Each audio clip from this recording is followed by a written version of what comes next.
बहुत समय पहले की बात है। भैरवपुर ये गांव सुंदर, शांत और हरे भरे जंगलों से घिरा हुआ था।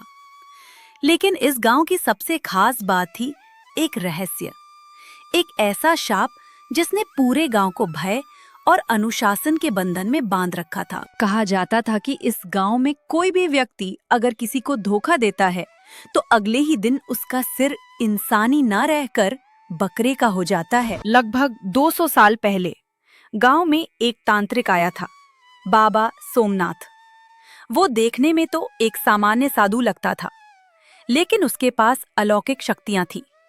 वो गांव वालों की समस्याएं सुलझाता, बीमारियों का इलाज करता। एक दिन गांव का मुखिया धर्मपाल बाबा को धोखा देने की कोशिश करता है।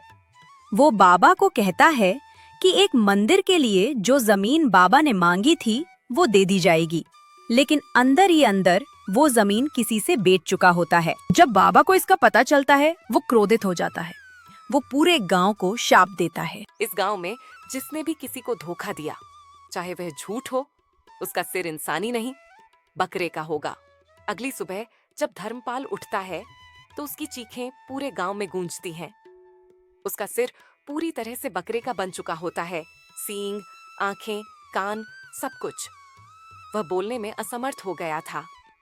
लोगों ने देखा, डर गए और सबक लिया। इसके बाद गांव में सख्त नियम बना दिए गए।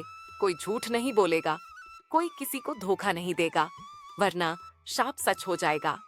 गांव में अंशु नाम का लड़का गांव में रहता था। वह बहुत चतुर था, लेकिन थोड़ा स्वार्थी भी। वह पढ़ाई में होशियार था और शहर जाकर कुछ बड़ा बनना चाहता था। एक दिन उसकी माँ बीमार हो जाती है। इलाज के लिए पैसे की जरूरत होती है।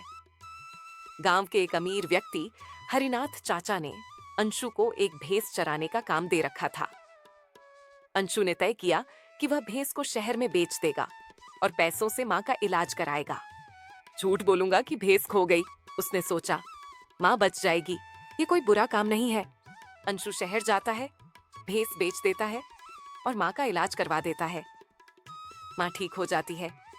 वह बहुत खुश होता है कि उसके छोटे से झूठ ने किसी की जान बचा ली। अजीब आवाज से खुलती है और देखता है उसका सिर अब इंसानी नहीं रहा, वह बकरे का हो चुका है। मैंने तो सिर्फ माँ के लिए किया था, ये अन्याय है। अंशु अब गांव में दिखने से डरता है। वह जंगल की ओर चला जाता है।